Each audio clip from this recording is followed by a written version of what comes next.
Welcome to the Ambronite Superhero Podcast with Simo Suahemo. This show is your backstage pass to discussions with world-class influencers in the field of health, nutrition, and high performance. We bring you the selected tips and insights that you can use to upgrade your life and become unstoppable.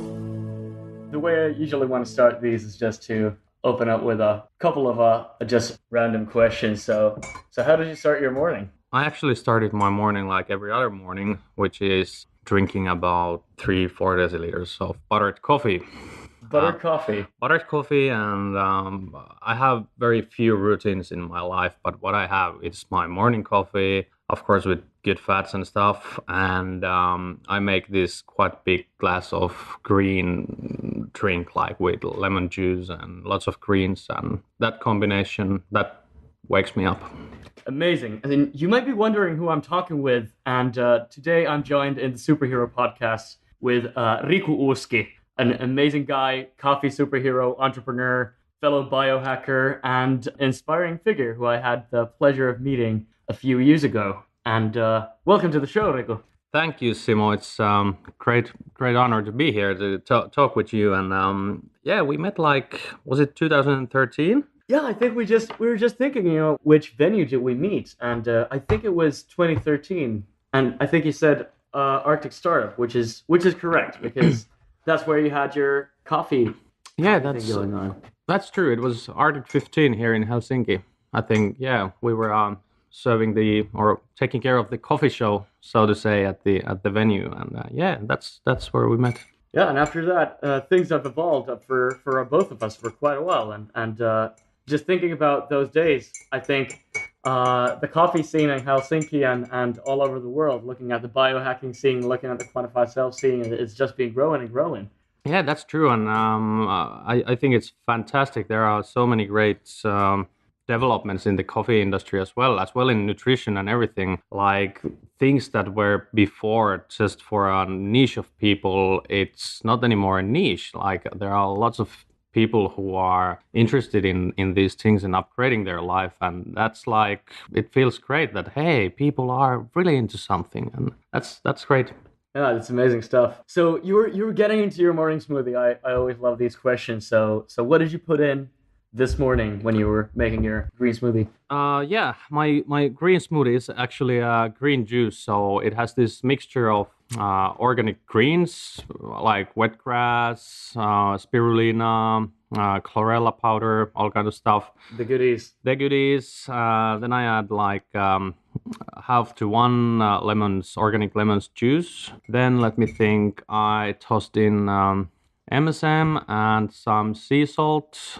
That's about. And some plankton, some highly concentrated dried plankton. So nice. It's super green, and I've seen it really opens my eyes, and I can feel like I'm like laughing. I make stupid jokes in the morning when I'm tired, and I'm like this morning singing as well, making new like words to the songs, and that's what I do in the mornings, and it really kicks in, and I'm like singing stupid songs, but that's my routine. That's amazing stuff. Yeah. I do admit that I had this urge sometimes in the morning to just start my day off in a quite of a random way. Like I'm usually the worst person in public transit because I'm the one who talks to people when they don't want to be talked to. I don't know if you get the same thing from this kind of an energizing kick for the day. Yeah, it takes me though a while before I'm in that state. I mean, like half an hour after I wake up, I'm like not the people or the person to go to talk with, but afterwards I'm quite energized, I would say as well. I'm not going usually to talk with people in a bus because it mainly scares people still. Creeps them out. Yeah, but I this morning I was listening to one podcast when coming here as well, and just I like smiling, so I'm trying to learn to keep my smile, and because sometimes when I'm very thoughtful, I'm not smiling, and then I'm like, shit, why I'm not smiling again, and like everything is good, and then just making your little smile again, and that might be giving a good feeling to somebody who just sees you maybe smiling somewhere. So yeah, definitely, and the weirdest thing is that you actually just releases dopamine and endorphin in yourself too. I mean, like even artificially. I was just reading the study that when you smile, even when it's a forced smile, it kind of affects your psychology in a positive way. Yeah, it's I can't remember the lady's name in the TED talk right now, but she was saying fake it till you become it. So she had this fear of going on stage, and she was like speaking with her professor in the US, and he told her to just fake it till you become it, and just act like everything is good, and just smile and go for it from day to another. And that's how she overcame it and became like super good speaker and interesting person. Like, so yeah, we have the saying, fake it till you make it, but fake it till you become it, and you will find your smile more often on your face. I also like resonate pretty heavily with becoming something rather than making it, because making it in an etymological sense doesn't really reflect what it is to become something. Yeah, it's like a kind of fundamental level change. Yeah, I'm always excited to share people's stories that I think are worth sharing. I think yours definitely falling into that category. So let's start off with what does it mean for you to live life to the fullest? Oh, what a question. That's a fantastic one, though. To me, it means that I'm questioning things, that the norms of the society, not so much the laws, because that's a bit different thing, but the norms and expectations about how we are supposed to live our life, actually. When I was younger, I didn't question that much those norms, and I had, of course, my dream that I want to be successful, I want a good education, I want to earn good money and everything, and I was doing my things. I did my degree, and I moved to Europe to work there as a consultant and stuff.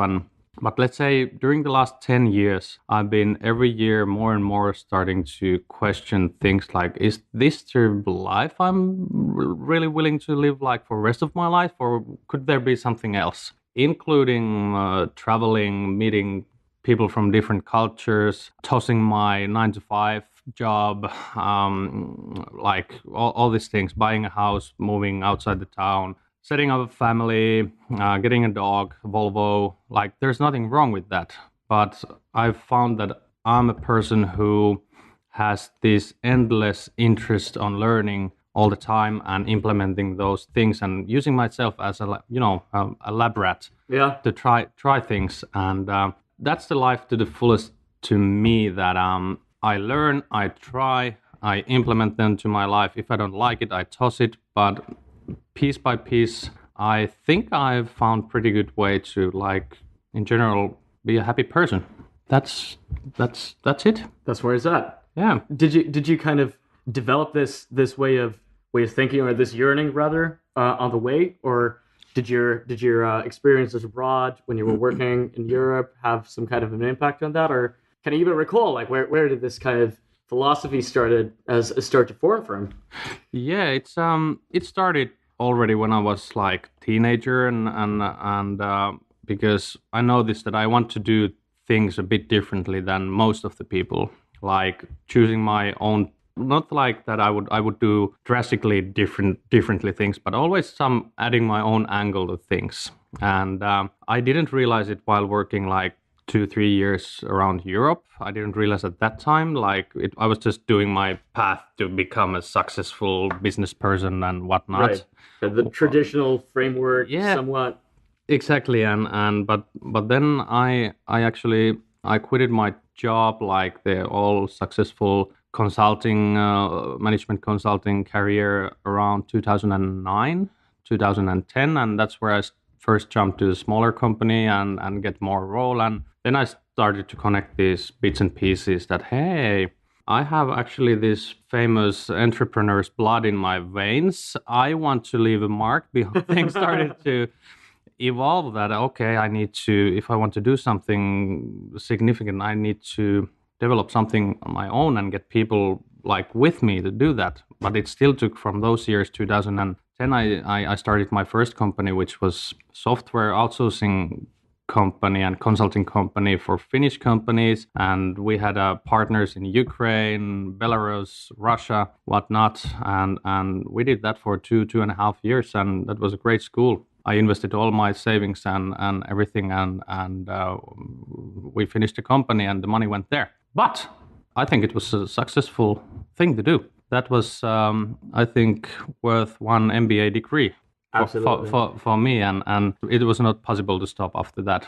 I just needed to take some time off and work for a few great companies in a while, but then go again back to my own thing, and so there hasn't been like really not any plan that this is how I'm going to break the norms of my life, but instead it's been learning by doing, and then just like I developed this non-structured way to continue and do this kind of learning all the time, and taking like from the fly the things that I like and toast that I don't like, and it's been working.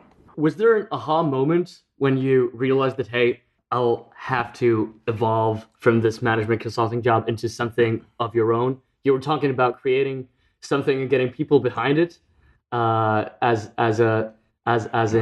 in building something together with people rather than for them. So was there kind of an epiphany of sort, or was it something that evolved over time, rather? Yeah, I think it evolved over the time. The first company, we were very small, just a couple of guys, and a really difficult business to do with a small company and sell outsourcing services to big companies or even medium sized, and like that was a good school as well, and it wasn't easy at all in the beginning to like get other people behind your ideas, and that took some couple of years to learn how you can motivate and inspire and assure other people about the mission or vision that you have, what you're doing. But slowly it started to take place, and I noticed that, hey, I'm pretty good with people. Well, I've known that always, but like showing what could be done and inspiring other people, that's like how you get people committed to whatever is your mission. It doesn't need to be your own company, but if you work in a team in a bigger company, you still need to inspire people to make significant results. So that's the past, say, 4 or 5 years. That's been fantastic to notice that I'm actually able to get people along, and we can do together much more. So yeah, that's it's an amazing skill, and something that is very often, I think, taken for granted when you look at many successful people who are building movements, be it in the NGO space, being in entertainment, be it as entrepreneurs. I don't think we kind of it's something that's kind of taken for granted in many situations, and I think we could, as a society, learn to encourage younger people to reflect on these questions way beforehand, because I feel that it's something that very often we need to learn from engaging in something different that maybe doesn't fulfill our internal desire to create a movement. Or what do you think? Yeah, that's a really great point. I mean, let's say that a person who is on his great career path, maybe working for a bigger company, and they have certain methodologies and like whatever career paths inside that, and this is how we work in the teams and stuff. But I think that's not enough. You said a word, engagement, and engagement, I think it relates to inspiration and breaking the barriers, and feel or to give the feeling to yourself that you're allowed to be excited about things, because that's the strongest power. I think when you are excited enough about things, things will fall to their places. But I think still people are sometimes too afraid to let go and like really just do what feels good, believe in your story and whatever you're doing, and suddenly you notice that, damn, people appreciate what I do, people jump in, they get excited, and that's the strongest power, I think, what should be done more, I think, and just let it go and just do it. Yeah, hell yes. I think that's also something that it's really hard to communicate to someone who hasn't felt that power. I mean, I'm constantly giving this kind of a, if not advice, this kind of a question to the generation who is currently kind of in the same footsteps through some of my younger relatives who are kind of like coming up with their own ideas of what success could look like for them. And whenever I asked about being an entrepreneur or like doing my own gig or just basically starting out with an ambitious plan, very often these high school aged kids ask about, like, well, how did you just get started, and how did you kind of have the balls to kind of hop right into the deep end, and oftentimes I feel like the answers that I give them often are not all that helpful, because many of the things kind of just fell into place when you're just super excited and willing to dive into the deep end without that kind of a fear that whether or not you're going to pull through to the other side, because it's something in consulting, or was it rather something that came from another angle? It took terribly long time to actually learn and experience everything. It took years and years to realize that it's not wrong at all to learn and work somewhere and just absorb the company, their first company. And well, if that didn't make it while they're 20, I'm not saying I'm very smart these days, but it took me so long.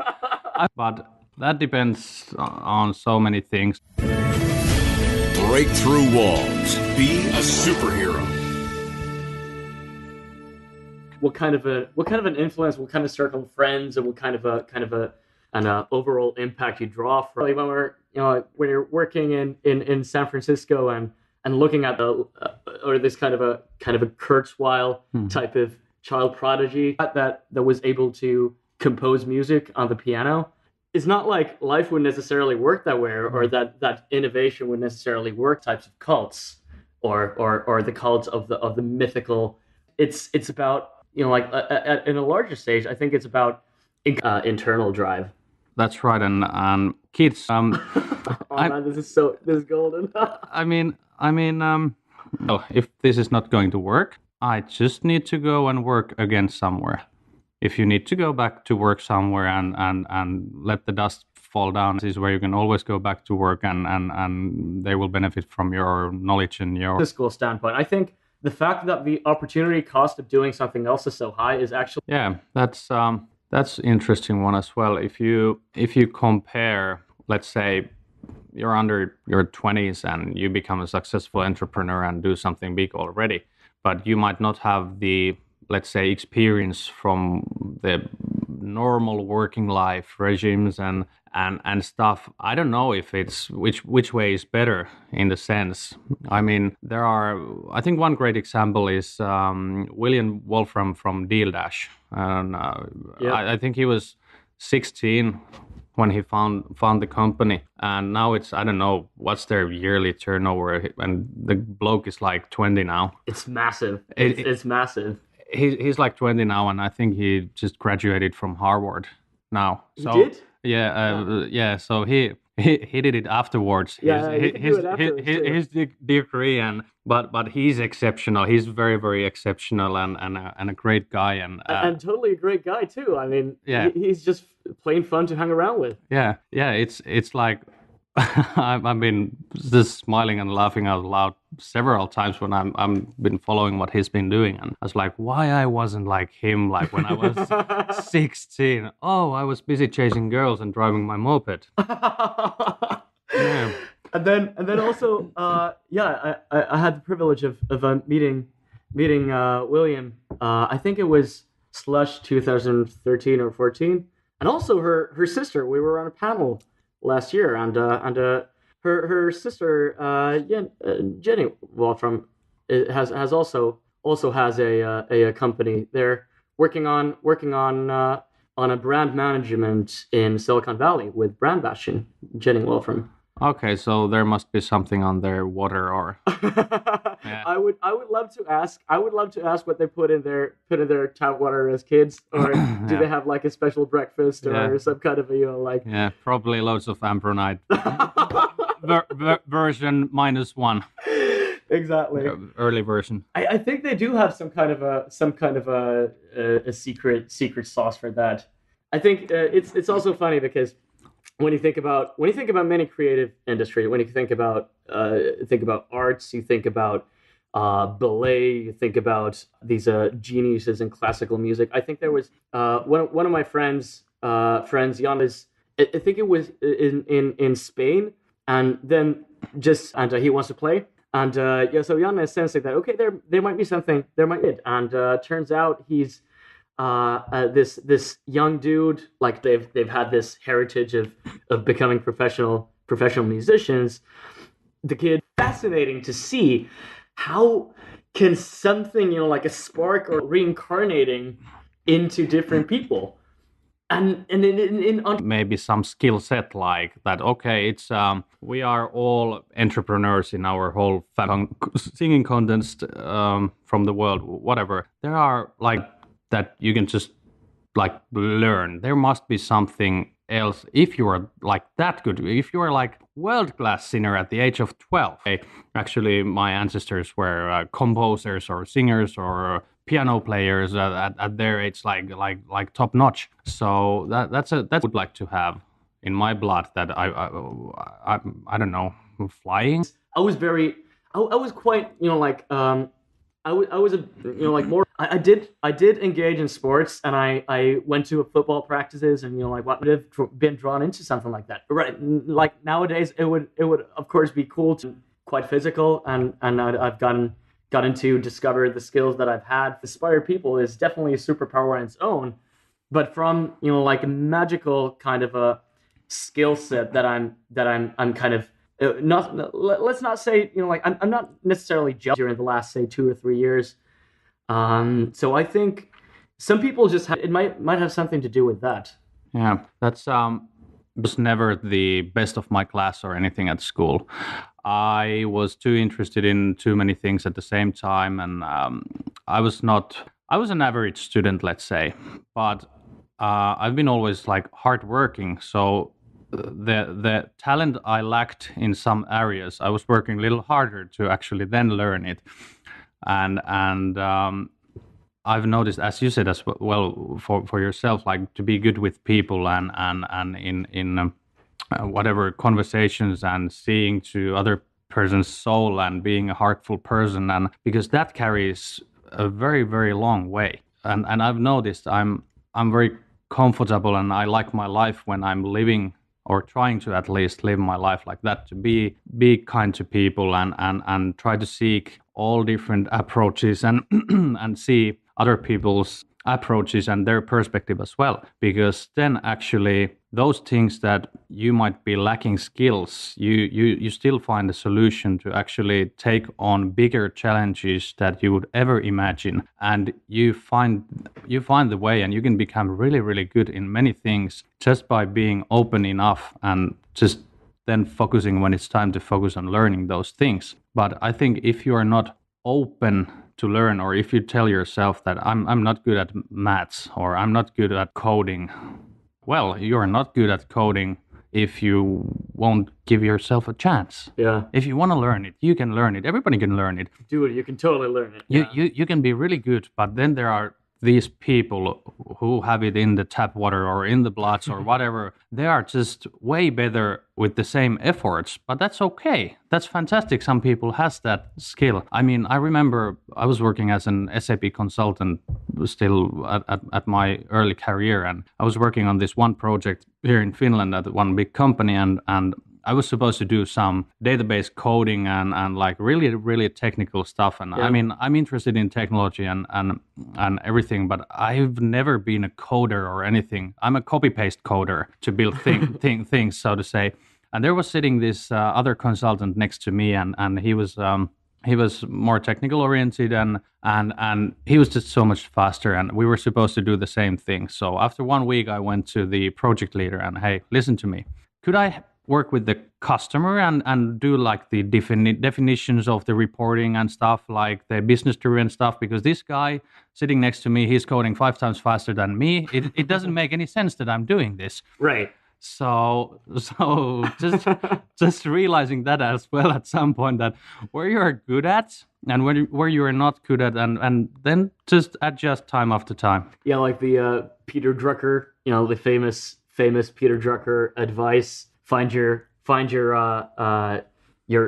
core competencies early on, and do develop your weaknesses, but concentrate on what you're like what you can kick ass at, like finding your superpower. I think much of it is about finding your superpower, right? Yeah, it is, and we come back again. I see to this thing that why it's like why some people are able to do it at so early stage to find their thing and superpower and that thing, whereas for me it took 30 years to realize what it is, and that's really fascinating actually, and I'm very grateful that I've found where I'm good at and what I want to do, even at the age of 30. Not like the worst case scenario still would be that I'm 60 and I watch back what I've done in my life and I realize that shit, I didn't do actually much. But for you, is it more like, because the way that I would have kind of spontaneously described that was that you found a way to apply the superpower that you already kind of like had identified, or do you look at it as in entrepreneurship kind of bringing up the strengths that you were referring to, or more like entrepreneurship being the better field to employ those strengths? Yeah, let's say that I've realized that like my people skills and communication skills and the interaction in general with different stakeholders or people, it took a long time to realize that that's my thing as well. How I want to live and how I work and where I'm good at, and being open for different things from early age, because I've been working in a loads of different jobs since I was 14. I've been working like 9 years first at a pizza restaurant, doing all kinds of stuff, and at the age of 18, I think it was, I set up a pizzeria in Kaarina, and I trained the new workers there, and then I went to army at the age of 18. Then I've been working at the harbor, with the cranes and stuff, like all kind of physical work. I've been building like the cabins for the cruise ships in the Caribbean. No kidding. Yeah. like I've been trying different things and like being very humble and able to learn different things. And I've been working in a bank. I've been working in consulting, more technical roles, a lot in sales, in marketing, all kinds of stuff. And I think this journey has made me realize that what has been staying all the way during the path is the attitude towards how you take things, but it took time. I didn't realize that early enough, and it felt stupid, or it would feel probably stupid if I would say, hey, I'm at my 20s and I'm really good with people, and there's something in this that I can make anything happen with this kind of interaction skills and stuff. But instead of realizing like I'm really good at maths and coding, I love it. That's easier to approach probably. Did you intentionally? Did you think about it as an intentional process of exposing yourself to so many different experiences and fields, and just finding out about so many fields early on? Or no, I think just life happened. Mostly when I was younger, working at the pizza restaurants or bank or whatnot, it was during my studies, and I was still at school and stuff. So it was about funding my life as well at that point. So just life happens. I met someone, then I ended up to a different place, and it always some connection happens. That's what happened always, a connection.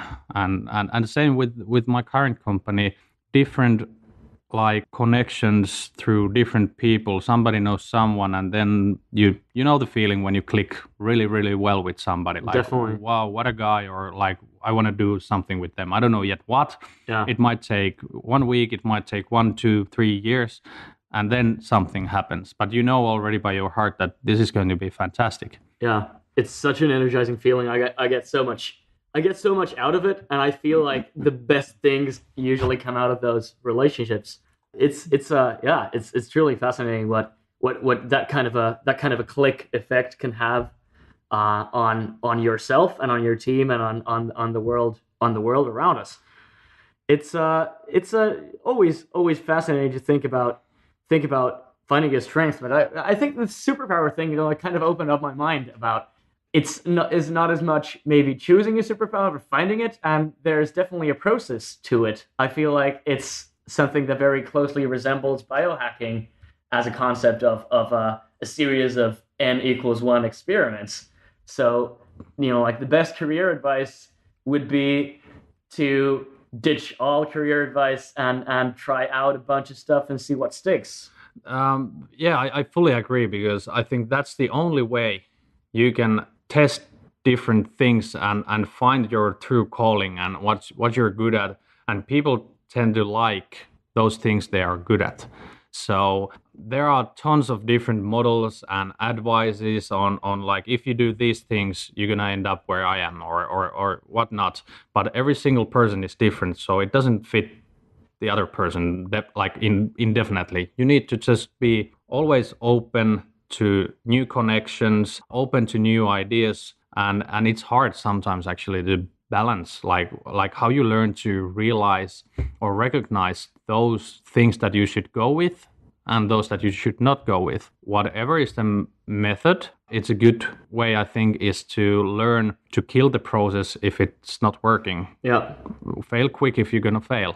And then choose something else instead of banging your head on the wall for years. Yeah. And then realize that, oh shit, I could have done this much faster.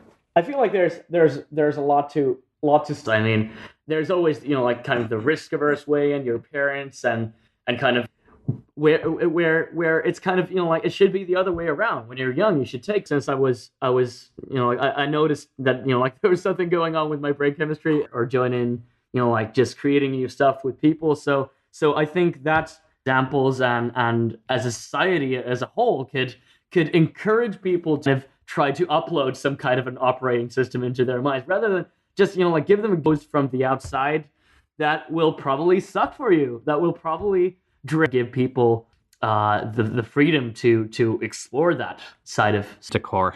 You hit the core. I mean, this is exactly I see things as well. Like there's still a big gap between this thinking we are raving about here, to go try it out and trust your instinct and try things. The society and the structure is not still supporting it. It creates this or gives us this template, and the atmosphere is still too much that you need to be following the template. And if you want to wreck the norms, you will face naysayers a lot, and realizing that it's fine that people are saying no to you and why you do that and when you're gonna get a real job, or these are the basic things. And the more we speak about these things like we do here now, the more people will hopefully get inspired and see that whatever other people are doing, that you can break the norms of the template life given to us. And still, I'm repeating myself, there's nothing wrong in that, but there's so much more to explore. And you just need to go against the flow to make something significant happen and actually live your life to the fullest and make yourself the happiest person of your own life, because nobody else can do it. And you need to do different things or things differently in order to find out that calling or whatever it is. And it's difficult. It depends on how your family, what is the background of your parents, how they advise or guide you or push you forward to try your wings, how your friends are around you, are they following the template life only? Because it can be really difficult to actually break out from that. And you hear 99% you hear no, but then there's 1% that says yes, do it. Try it. So if we can increase that 1% to 10% that some year, that just do it. I think there's a good chance that more and more people are following their instincts and eventually doing great things. And if that's not working, go back work, go to the template, and then break out of the template again. Break through walls. Be a superhero. Just remembered one story I heard from my good friends. I don't have any kids, so I'm definitely not the professional in how to raise your kid, but they were having a dinner at our place, like, let's say, I think it was 4 weeks ago or something, and we started to speak about their younger daughter's school and who's been attending like the regular Finnish school system, and then they found out there were some issues like that, some bullying and stuff, and they decided to give a try to a Steiner school, and I was not familiar at all before Steiner school. Of course, I've heard of it, and what happened afterwards? Can we go briefly through what a Steiner school stands for the entire audience? Yeah, it's like the school that encourages creative problem solving as a method of learning, or how would you describe it? That's how I would describe it. Like they learn very differently in an open environment. Like 1 week can be, for example, about learning about the feeling of love, or the other week can be about learning the feeling of hate, and totally different ways of learning, and very self-conscious and also very tactile. Yeah, and giving space to the kids to actually do it from their perspective, and right. and not to follow the school system as it is. What happened? Like I think her math numbers were like, let's say on a scale from 4 to 10, they were like 6. And like after a couple of weeks, she's been attending the Steiner school. I think her math numbers went up like to 8, like directly. Yeah. Just because the environment changed, and she found better way to learn for herself, and there's no bullying, and I mean, this is one example only, but I found that so interesting, and like why not all the schools are Steiner schools or stuff, because that's the environment exactly, like how you can find your calling and what you're good at, and you will find your way to learn things instead of this traditional classroom style, and it works for some, but I think it was a fantastic idea, and how it sounded like, and like immediate little results there hanging. So yeah, that's an amazing story, and I think that also reflects on the fact that even as adults, as human beings, like at every stage in life, our surroundings have such a massive impact on what we can do and how our brain works, and whether or not we feel productive or depressed or stuck in a rut or inspired. And even, like again, like getting back to the theme of finding your superpowers and letting yourself being in environments that allow you to thrive. It's just, it's funny that it's such a new concept for us adults as well. I mean, like, it's such a new concept that we have to have damn doctors prescribe walking in the forest as a therapy to people who are just, just miserable in their daily lives in a cubicle. I mean, and like in Japan, having having a separate word for forest bathing, for sending people to the forest because they have all these peer-reviewed results of lowering blood pressure and improving happiness, and even curing clinical depression in some cases. Having people change their environment, having people spend their or take their consciousness into a more supportive environment. And as kids, that can be that can be a matter of you ever graduating. I mean, like, that can be a matter of what kind of a view you develop about the world. If you're miserable in the school system and you change into this kind of supportive environment in this science school example, like, dude, there's just so much for us to learn as adults. I mean, like, I feel like many of my friends should be in a Steiner school type of job environment. Yeah, that's it. Like, because I think there's a direct link what we've been discussing here, like that kind of environment as they described it to me, like what the Steiner school is. Like, why that couldn't be the environment in adult life as well? Exactly. It's not all that different. Yeah, we don't need the template for everything. God damn it! I mean, especially us Finns, we love rules and that there's a guidebook for everything. Yeah. But that kills. That absolutely kills your innovation and finding yourself and your way to do things. So that's why I'm raving about this breaking of norms and stuff, because you're not breaking laws, but you're breaking the norms and thinking of those template lives. So yeah. And probably now people think that we think that there are no great kids or no great systems or companies at all, just ours. But it's not like that. There are lots of already great things happening, and I mean, these are just few examples now that we've been speaking here, but there's all the time things are progressing and these things happen. So yeah, I'm positive here, not negative at all, but this is just something I'm very passionate about to talk about, and because I've seen its influence in my own life and also people around me, that I've been able to give inspiration and like little guidance and push to some direction, and people have found amazing things. So that's very inspirational for myself as well, to see that it actually works, this kind of open thinking. Yeah, I definitely share that feeling. It's and there's huge advancements going on right now in just ordinary workplaces. People finding the tools and the value of affecting their positions through ergonomics, through sleep, through thinking of biohacking and quantified self, and bringing that to the workplace.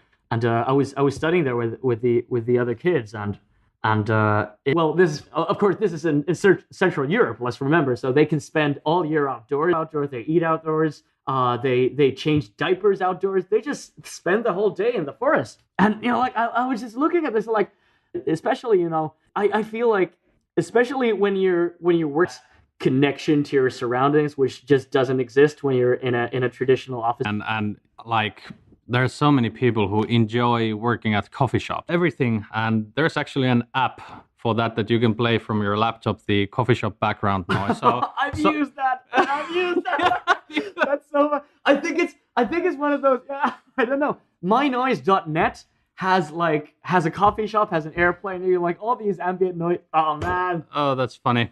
That's really funny. But yeah, it's about breaking the norms of where you work at as well. As you said, go out to work one day if you have the opportunity. Work from a coffee shop. Work at your cottage, wherever. Work at your friend's office. Do an office swap, like whatever. These kind of things. So yeah, that sounds like fun. Yeah, and I'm, for example. I'm working almost every day in different location. I have the most productive by far, I'm working at home. Yeah, I have a pretty nice standing table set up there as well. And when I really need to concentrate on working on my laptop, I don't have any other disturbances but 2 cats usually there. And but while then the next day working maybe from our coffee roastery, the next day from our coffee shop, the next day at my friend's office somewhere. But I think it's quite good way to work actually, because you are constantly more concentrated, or at least I am when I'm in different places. I know that I can't get distracted now about all the cool stuff here. I will work first and then I will go to play with the flipper game or whatever. So I think it's at least worth trying if one has a chance to work in different locations. It's inspirational. I think that's a great tip. Work in different locations. All listeners, go to mynoise.net if you want to try out some of these ambient noises. I think they have coffee shops, they have rain, they have as I was saying, they have all kinds of wacky things. I think they even have like a purring cat, like a cat that's like as if you had a cat in front of you, feeling really happy. To me, that feels like something I would turn on before going to sleep rather than working. But hey, if it works for you, have you looked into using? Because I know many people in the quantified self movement and the scene and hacking their productivity are using different kinds of noises and ambient noises to hack their brainwaves. Have you been using any of the theta or other sound waves? Looking into that realm, or is it more about just going to another environment? Yeah, it's more about, for me, it's been about going to another environment. Sometimes at home I play like piano music on the background, but if I mix there any spoken word or something, it disturbs me. Okay. Do you have any favorite composers or favorite styles for your piano music? Just random stuff. Just random stuff. Also, one thing, it's pretty nice to listen to movie soundtracks, with lots of instruments and even massive, I don't know, Batman soundtrack or something. It sounds all that Hans Zimmer. Hans Zimmer, yeah, it powers you up. Yeah. You feel like Batman when working. Like it's crazy. I listen to Hans sometimes when I'm working. Also, Two Steps from Hell. That's a big, like these huge movie-esque soundtracks that I know several of my friends in the startup space using. Two Steps from Hell soundtracks, which are very Batman, Inception like a soundtracks. Anything else on the auditory side that you like to hack your daily experience with? Not really in the auditory side. I've been lately experimenting different apps on my mobile phone to actually silence my phone automatically at certain period of time, so I'm not disturbed by the mobile phone. Well, one great life hack was I think 2 years ago I stopped charging my mobile phone in the bedroom. So mobile phone hasn't been ever since in my bedroom. I bought a €5 alarm clock, the traditional one. All right. So many people are super conscious about these days. Like Ben Greenfield is all for like making your bedroom like separate from all the electromagnetic radiation and all chargers and everything else out. Yeah, and how's it been working for you? It's been working great because I was really frustrated that the last thing I'm doing in the evening was that I was scrolling my phone. And the first thing in the morning, the phone, the alarm goes off, and then you take the phone and, new notifications and whatever, 5 to 15 minutes you're playing with your phone. What the hell is that? Go stretch, make your green smoothie, make your coffee, and then jump into the digital life back again. Because at least I am using way too much, or I think sometimes that I'm using way too much all these digital tools, like most probably everybody else as well. So I've been trying those little life hacks to actually use less my laptop, use less my phone, and actually that helps to see the big picture again better, because the paralysis when you're just swiping to different directions all the time, it can be really disturbing. Yeah, guilty as charged. I definitely feel like more traditional tools do feed into my creativity better.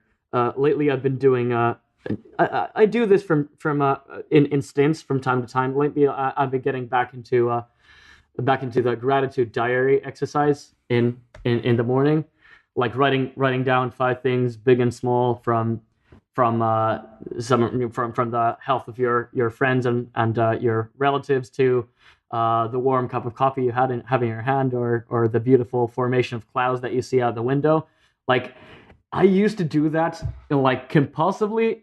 Also, in the morning, I used to type that on a cell phone. It just doesn't feel the same. So I got back into writing that with pen and paper, and I feel much more connected, much more kind of aware. Actually, write long piece of text by pen and paper. But what I noticed is that I was repeating the same things almost every day, and I started to feel stupid that, hey, I should make up something new. But that's not actually probably the point, to just make up new things that you're grateful for. So I didn't do it for very long. Did you have any same thoughts? I had the same. That I do admit that I had to, very early on, add the challenge of not repeating anything again. So nowadays, much of what I do is kind of directing my thoughts into the smaller things that I appreciate, rather than the huge ones which are quickly checked off the list. So I think the key to making that gratitude diary work really well, for me at least, is to commit to not repeating yourself, not writing down the same things. Yeah, that's a good one. And also what you said, that you can be quite specific with the things that you're grateful. That I'm grateful today that I've met you.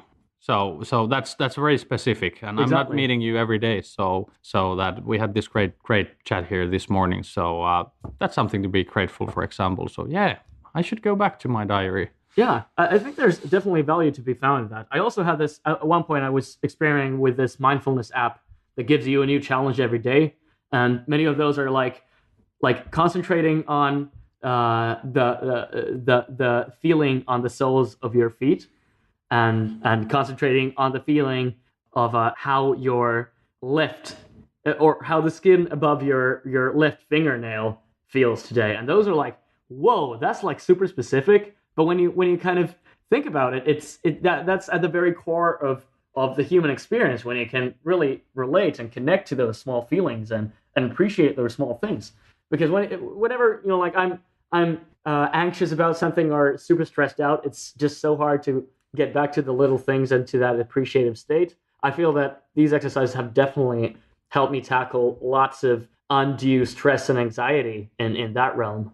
That's really interesting. I started to think now, back to the days before our lives, that there were no mobile phones and apps and stuff. People were thinking about how the skin feels on their thumb like every day. Every day, yeah. And now we have an app for every single purpose. Like, think about your toes, think about your fingers. So it tells we need apps to remind us about how. And I'm totally like up for those if they really help somehow. It's funny to think that there's an app for about everything. Yeah, it's so now that you. As life gets busy and you're enthusiastic about your thing, you remember, I think it was around 2010-11 with my first company. I think that I practice every day, like how to disconnect. And I think that's should think what to do with this and this thing. If we want to speak about into the bedroom, I don't need to think about anything else. I can just read my book and whatever, just sanctuary, out of thinking and stuff. Because the worst thing is that big and you're super excited about it. It's sometimes hard to turn your work and stress related stuff. That's just amazing. That's so simple. To our audience, remember to go check out the show notes at ambronite.com/podcast. This is the Superhero Podcast. Simo signing out with Riku. Have an amazing week, superheroes. Thanks for listening to the Ambronite Superhero Podcast. Please check out the links, show notes, and other episodes at ambronite.com/podcast. That's AMBRONITE.com/podcast. Thanks again, and catch you in the next episode.